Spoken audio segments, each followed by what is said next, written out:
This example builds on the last example.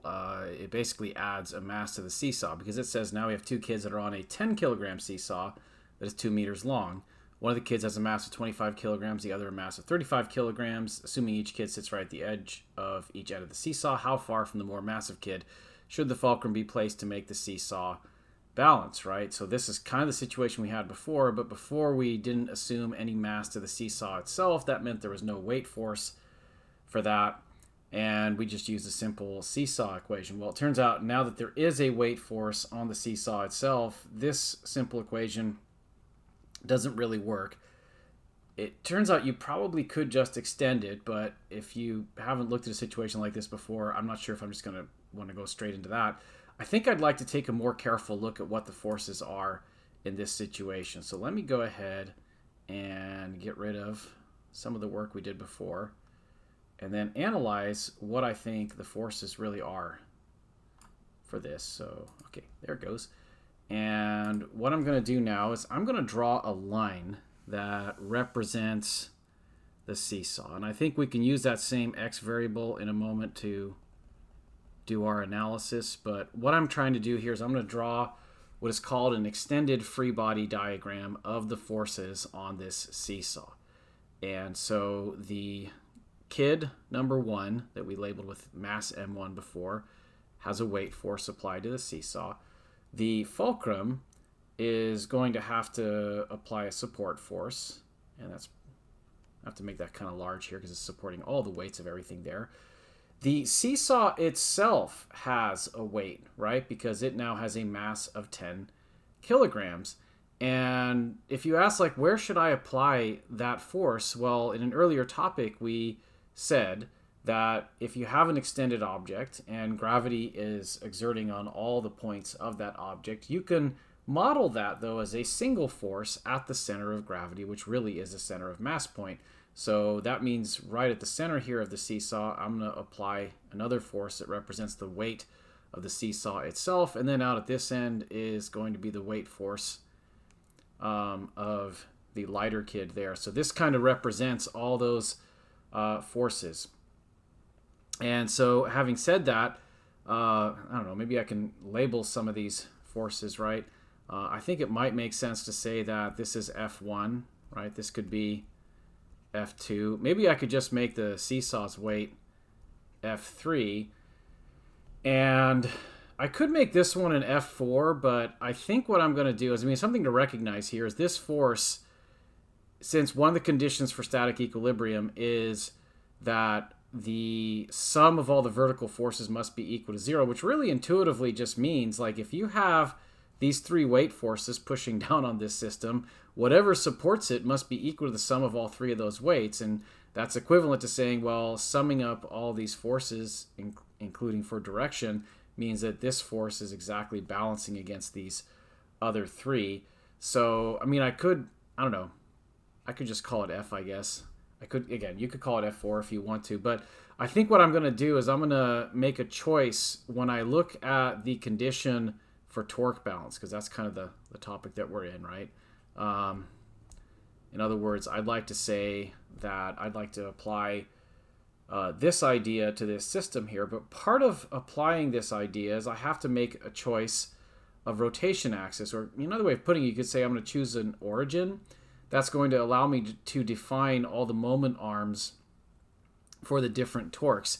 And I'm going to define this spot right here as kind of that origin or rotation axis. It kind of makes sense. That is the fulcrum, right? That is kind of what the seesaw rotates around. And what that means is I really don't care about this force right here because it's not going to be able to exert a torque on this system because its moment arm is 0, and that might make things a little bit easier. If I look at this, though, I can kind of say, like, well, okay, there's going to be 3 torques here, right? There's going to be a torque associated with the force 1, and there's going to be a torque associated with force 2. And I'm kind of just writing these here with this maybe not quite mathematically proper notation yet. And the reason why is because at this point, as a physicist who is simply trying to solve a problem, the question that I have is, do I want to be explicit or implicit about my signs already at this step? And probably if I were writing vector symbols, I would just say, you know what, we're doing the sum of all the torques because that's literally what this says.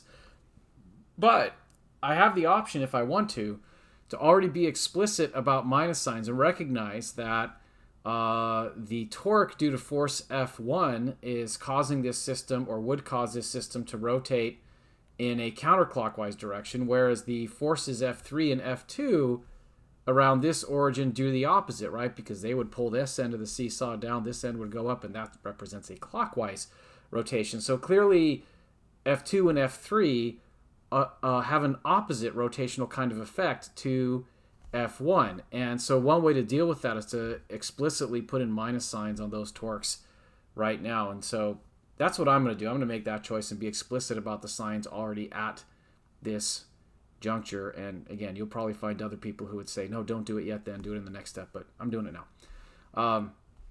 Anyways, for the next step, the general formulation for torque is that it's moment arms, right? So I'm just going to write in here. This is maybe just to help me out figure out what the next thing's going to be. Moment arm times force for each of these things, because that's based on the definition of torque. But I have to kind of use my picture now to figure out like what I'm going to put in for each of those things, right? And maybe it's also worth stating, I'm kind of debating like, what do I want to do next, right? That's often a question and a problem. Like, what step do I do next, right? Do I do this one next or this other one next? Because I could already start to put in like expressions for the R's based on this picture that I have here. And kind of in the first version of this problem we did earlier with the seesaw equation, you know, I put in like R1 was equal to X, right? I put in R2 was equal to 2 minus X because based on the idea that this whole seesaw has a length of equal to 2 meters, that made sense. And R3, what would that be? Well, maybe we could figure it out, right? But maybe before I do that, I'm going to look at these forces, right? So I'm going to write one more line here. I feel like I'm not being super efficient here, but that's okay sometimes. Sometimes after you've done a problem 10 times, you realize, oh, there's like this super efficient way to do it. But the first time, don't often see it. I've just put in the expressions based on some masses for the weights there and then realized, oh, look, all these G's, so that's 9.81 meters per second squared, free fall acceleration G right there. That's part of the formula for weight, which is really, again, all these forces represent weights, of objects in this system, right? F1 and F2 are the weights of the two kids, and F3 is really the weight of the seesaw itself. And in that sense, these masses I can also figure out based on those assignments, right? Because looking at the problem, M1 is the one I assigned to the bigger kid, so that was 35 kilograms. M2 was the one I assigned to the smaller kid, so that was 25 kilograms. And M3, being the mass of the seesaw itself, is 10 kilograms. So in having done this, I'm getting a little bit closer to like things that I understand, right? And in that sense, maybe now in a next step, or I don't know, should I start putting stuff in right now? I wonder, but you know, maybe there's something else I could do, because something that I notice here, these are all just options in a sense.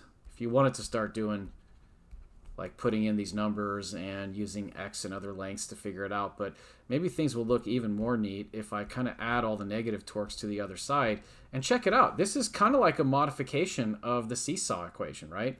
I've just simply added a term for the seesaw itself. Since the seesaw's weight is applied to the right of the fulcrum, it makes sense that it would be included with the lighter kid on that side. So in doing this, I think the reason I did this instead of going straight to just solving the problem right here, which I could have done, is just to recognize, oh, maybe hindsight being 20/20, if I looked at this again, I'd realize, you know what, it's just like the seesaw equation. I just add all the R, you know, all the terms for R times M for one side of the seesaw and balance that with the same thing on the other side.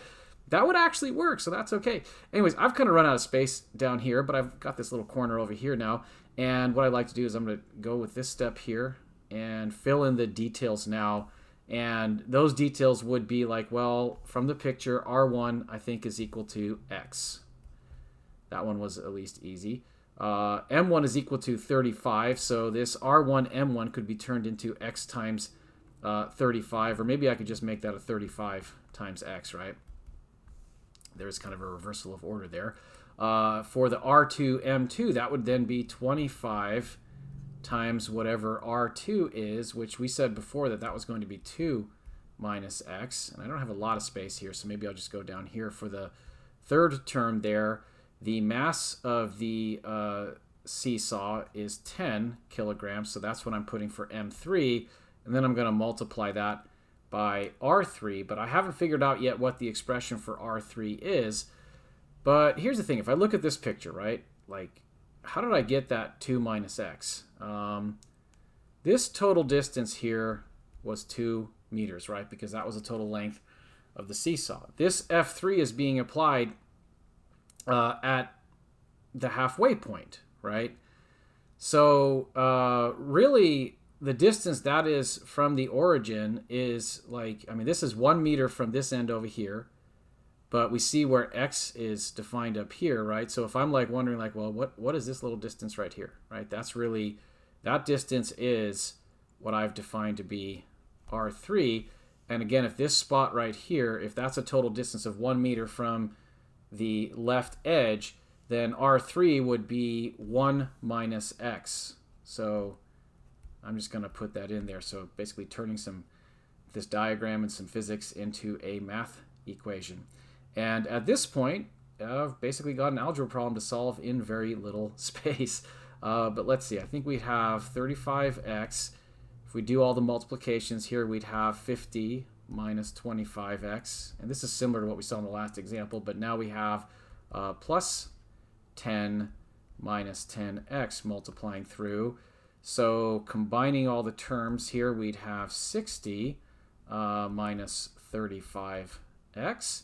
And then if I add 35x to both sides, I think I'd get 70x is equal to 60. Could cancel, I guess, a factor of 10 there and get that x is equal to 6 over 7 when I divide off the 10 and the 7 off both sides. And so that points to an answer. This is the point where I also go to my calculator because I'm not able to do that in my head, and do 6 over 7, and that's like 0.857. So maybe I could write that as 85.7 centimeters. Let's check if that worked. Looks like it did.